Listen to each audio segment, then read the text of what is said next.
হরে কৃষ্ণ, স্বাগত বন্ধুরা নতুন আরেকটা ভিডিওতে। তো আজকে আরেকটা টিপসের ভিডিও নিয়ে এলাম। আমরা যখন এরকমের সসপ্যানের মধ্যে পরোটা ভাজি বা বিভিন্ন ধরনের ভাজা করি, তখন কিন্তু সসপ্যানটা এরকমভাবে পুড়ে যায়, তখন সেই পোড়াটা তুলতে কিন্তু একদমই খুব কঠিন। তো আমি আজ একটা সহজ পদ্ধতি দেখাবো।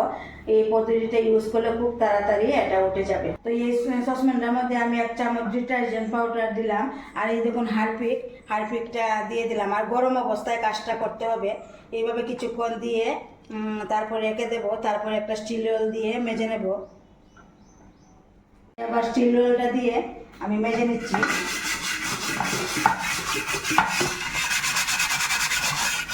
দেখুন অল্প বসাতেই কিন্তু একদম উঠে যাচ্ছে।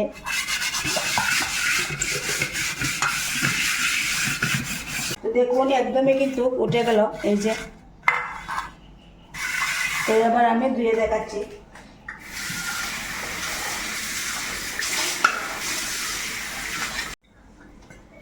এই যে দেখুন একদমই কিন্তু উঠে গেল। তো কত সহজভাবে কিন্তু তুলে নিলাম। তো আপনারা ওইভাবে সসপ্যান পুড়ে গেলে এই কাজটা করে নেবেন।